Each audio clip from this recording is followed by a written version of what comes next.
Bir dehqonda da bolasini intayin ta'sis cho'nqibdi. Yemay yegizibdi, kiymay kiygizibdi.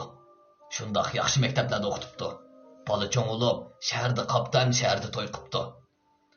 Kunlar shu tariqada o'tibdi. Bola to'y qilib 3 yil bo'lgan vaqtda dadasi yezdan shaharga bolasini yo'qlab beribdi. Dadasi uyga kirgan vaqtda bolasi yo'q ekan, ammo bolasining ayoli bor ekan. Kelin qiz dadasini kutib olibdi. Hamda kelin qiz mundoq debdi: "Dada, bu siz bizning uyga asosiyatdan kelmaydingiz. Shu maqitim kelishingizda bir sabab bormi deyman?"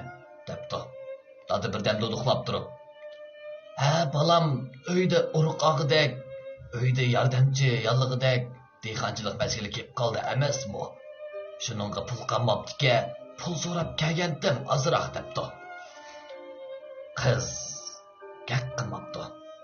Kechda bolasi qaytib kelgan vaqtda qiz bolasini chat uyga so'rab kirib, mundoq debdi: "Dadingiz uruq olamiz, yordamchi olaymiz, dehqonchilik masala kelib qoldi deydi. Shuningga 50 so'm bersak yetadi" debdi. Bola gap qilmabdi.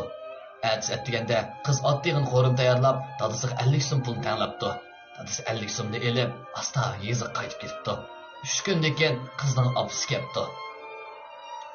Shundaqli qiz bozordan nurg'un quvvat yemekliklarni setib olib, akilib opasini cho'ng bir mehmon qilibdi.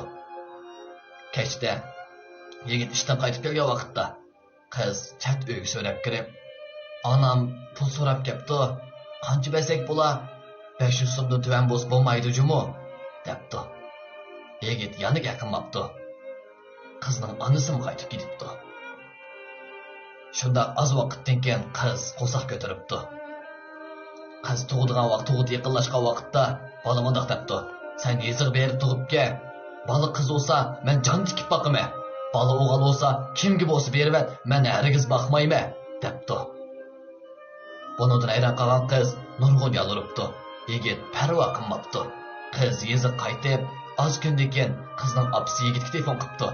Yigit telefonni olsa, qizning opasi mundoq debdi: "Ha, ayolingiz yangidi, bola qizga" debdi.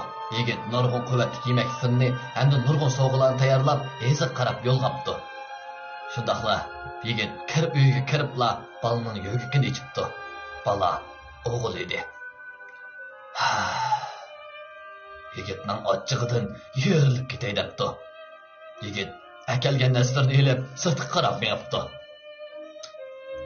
Shu esnada onasi kaynisidan yugurib chiqib: "Bola o'g'il bo'lsa, hammamiz do'ppisni osmonga itib, oxir kulib boqadi ekan. Biroq siz bola o'g'il bo'lsa boqmayman deyapsiz. Buning sababini deb bermay, darvozdan hargiz chiqmaysiz" debdi. Yigit mundoq deb so'z boshlabdi: Dadam meni nurg'un yil chapa chekib boqdi. Hamda nurg'un qarz olib, katangicha qarz olib o'qitdi. Oldin qitim dadam kelibdi-ki uyga. Uruq og'idek, yordamchilligidek pul deb 50 so'm adoqchining ona 50 so'm debdi. Men bir lot ekanman. Mening dadam o'g'il deb baqqan-ku. Mening dadam o'g'il deb o'qitgan-ku.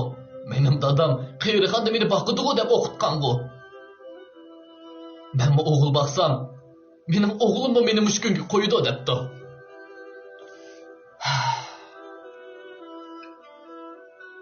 Mushikaydin ko'rvag'in bo'ladi. Shu chapakesh ota-onalarimiz, chapakesh onalarimiz, chapakesh otalarimiz bizni o'qitimiz deb nurg'un qarz olib ketdi. Nurg'un chapa chekib ishlayotdi. Oftobni oftob demay, qor shivg'irg'anlarda.